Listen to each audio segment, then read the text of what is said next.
Radio Mirchi, red FM, radio city, FM Tadka. दोस्तों, ये कुछ ऐसे रेडियो चैनल्स हैं जिनको देश में स्पॉटिफाई, यूट्यूब के दौर में भी काफी पसंद किया जाता है। लेकिन दोस्तों, क्या आपने कभी सोचा है कि भारत में इन चैनल की शुरुआत कैसे हुई थी? तो आपको बता दें कि सभी चैनल की नींव पड़ी भारत के पहले radio channel all India radio Akashvani की वजह से। जी हाँ दोस्तों, वही आकाशवाणी जिससे कि आपने अक्सर देश के प्रधानमंत्री मोदी के मन की बात सुनी होगी। लेकिन क्या आप जानते हैं कि इसकी शुरुआत के साथ ही इसको बहुत जल्द बंद भी करना पड़ा था? आखिर कैसे हुई थी भारत में रेडियो की शुरुआत, और अपनी शुरुआत के साथ ही क्यों बंद हो गया था आकाशवाणी? चलिए आज हम जानते हैं हमारे आज के इस वीडियो में भारत में रेडियो का सफर। दोस्तों, भारत में रेडियो के इतिहास की बात करने से पहले जानते हैं कि दुनिया में रेडियो की शुरुआत कब हुई थी। अगर दुनिया की बात करें तो दुनिया में रेडियो तरंगों यानी वेव्स का आविष्कार तो 19वीं सदी के आखिरी चरण में हो चुका था। लेकिन इन तरंगों को ब्रॉडकास्टिंग के लिए इस्तेमाल करने की शुरुआत फर्स्ट वर्ल्ड वॉर के दौरान साल 1916 में हुई थी, जब अमेरिका में पहली बार रेडियो स्टेशन ने समाचार ब्रॉडकास्ट किए थे। उसके बाद साल 1919 में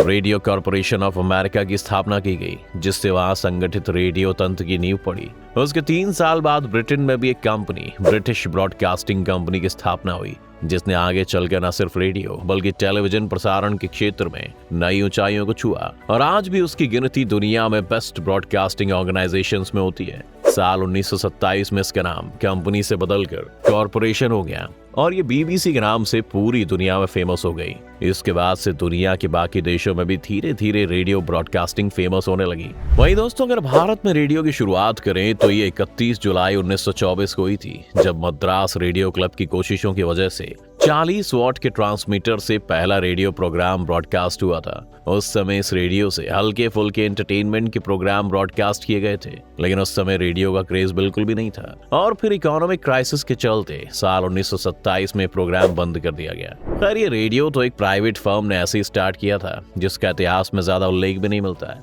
वही बात अगर ऑफिशियली करें तो भारत में ऑफिशियली इसकी शुरुआत साल 1926 में की गई थी।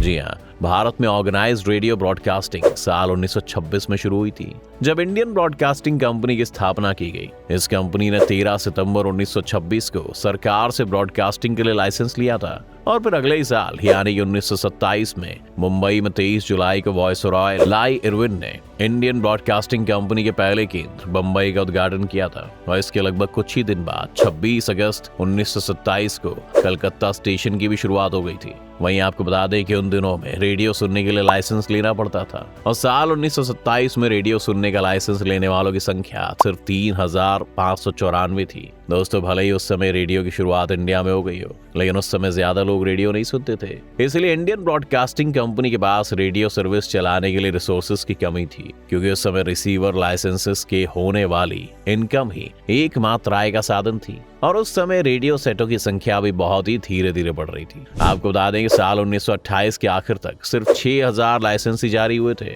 जब रेडियो में घाटा होने लगा तो बढ़ते घाटे को देखते हुए कंपनी ने ब्रिटिश सरकार से मदद मांगी, तो सरकार ने कंपनी का कामकाज अपने हाथ में ले लिया। इस तरह 1 अप्रैल 1930 को रेडियो ब्रॉडकास्ट सरकार के कंट्रोल में आ गया, और फिर इसका नाम इंडियन ब्रॉडकास्टिंग सर्विस रख दिया गया, और इसे ministry of industry and labour के अधीन कर दिया गया। हालांकि अब इस कंपनी को सरकार ने अपने हाथ में ले लिया था, लेकिन सरकार भी इस घाटे से बाहर नहीं निकल पाई, और इस तरह सरकार ने 10 अक्टूबर 1931 को ब्रॉडकास्टिंग को बंद कर दिया। लेकिन तब तक देश में रेडियो की लोकप्रियता बढ़ने लगी थी, और कई लोगों में इसका क्रेज फैल चुका था। इसलिए जैसे ही सरकार ने रेडियो की ब्रॉडकास्टिंग बंद कर दी, लोगों में काफी रिएक्शन सामने आए, और हार कर सरकार ने उसी साल नवंबर में ही फिर से रेडियो ब्रॉडकास्टिंग शुरू कर दी। लोगों में इसके बढ़ते क्रेज को देखकर सरकार ने लाइसेंस फीस भी बढ़ा दी। इस तरह साल 1934 में रेडियो लाइसेंस की संख्या लगभग 16,000 तक पहुंच गई। इसके बाद रेडियो की बागडोर साल 1935 में बीबीसी के एक ऑफिसर लायनल फील्डन के हाथ आई,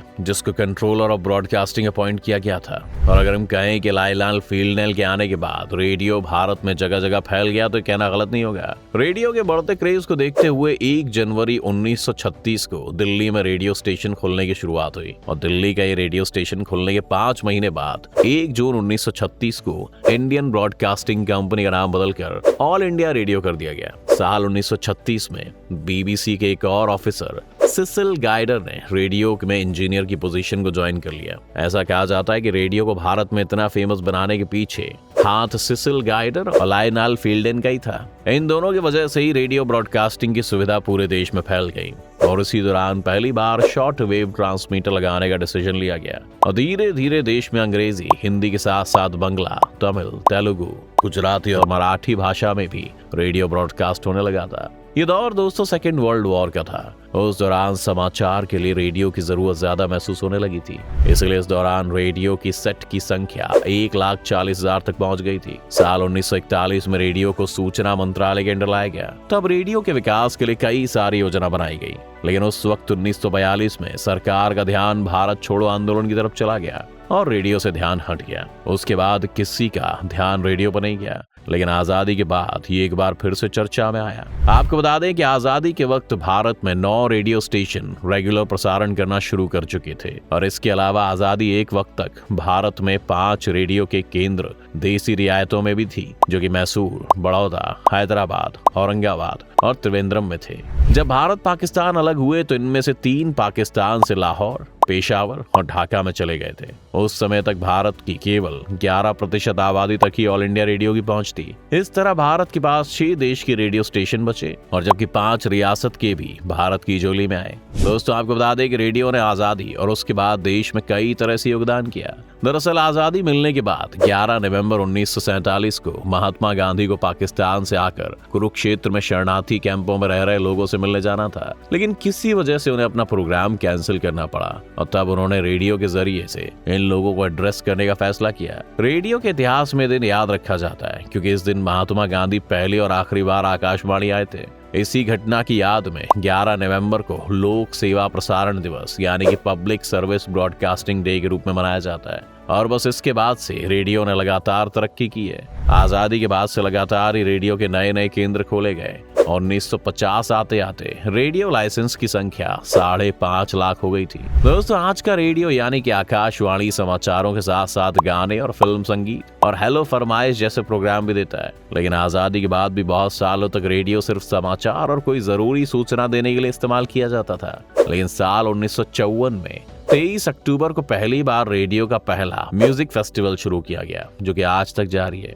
रेडियो की तरक्की का अंदाजा आप इस बात से भी लगा सकते हैं कि 1950 के बाद महज 5 सालों में यानी कि 1955 तक इसके लाइसेंस की संख्या 5.5 लाख से बढ़कर 10 लाख तक पहुंच गई। भले ही आज रेडियो का मतलब लोगों के लिए आकाशवाणी हो, लेकिन काफी समय तक इसका नाम ऑल इंडिया रेडियो या फिर सिर्फ रेडियो ही था और साल 1957 में ऑल इंडिया रेडियो ने भारतीय नाम आकाशवाणी को अपनाया। इसके बाद जो प्रोग्राम इंग्लिश में होते थे उनके लिए ऑल इंडिया रेडियो नाम इस्तेमाल किया जाता था, जबकि हिंदी प्रोग्राम के लिए आकाशवाणी नाम का इस्तेमाल होता रहा और इस तरह से हुई आकाशवाणी की शुरुआत। आज भले ही लोगों के पास मोबाइल फोन, टेलीविजन और प्राइवेट FM चैनल आ गया हो, लेकिन आज भी ऑल इंडिया रेडियो की पहचान कम नहीं हुई है। आज आकाशवाणी में एक रिपोर्ट के मुताबिक 406 ट्रांसमीटर्स और 261 ब्रॉडकास्टिंग स्टेशन हैं। इन ट्रांसमीटर्स में 146 मीडियम वेव, 54 शॉर्ट वेव और 203 FM है। आकाशवाणी देश में 99.14% आबादी और 91.80% इलाके को कवर करती है। इसके साथ ही आकाशवाणी डोमेस्टिक सर्विसेज में 140 बोलियों और 24 भाषाओं में काम करती है। आज इसकी 4 लेवल की सर्विस देती हैं: national, regional, local and foreign service. Foreign service में आकाशवाणी 27 भाषाएं कवर करती है, जिनमें 11 भारतीय और 16 विदेशी भाषाएं शामिल हैं। आकाशवाणी द्वारा 27 भाषाओं में 58 बुलेटिन प्रसारित किए जाते हैं। आकाशवाणी की 44 regional news units, 32 uplink ground stations, 40 advertisement broadcast service centres और सेंट्रल लेवल पर एक आकाशवाणी संसाधन केंद्र है। आकाशवाणी के पास DTH रेडियो सेवाएं हैं, जिनमें 21 चैनल हैं। तो दोस्तों इस तरह से भारत में रेडियो की शुरुआत हुई और आज ये लोगों की जिंदगी का अहम हिस्सा बन गया है। क्या आप भी आज भी रेडियो सुनते हैं? आप हमारे कमेंट सेक्शन में जरूर बताएं। अगर आपको वीडियो पसंद आए तो लाइक और शेयर जरूर करें। साथ ही अगर आप हमारे चैनल पर नए हैं तो इसे सब्सक्राइब करना, बेल आइकन दबाना बिल्कुल ना भूलें।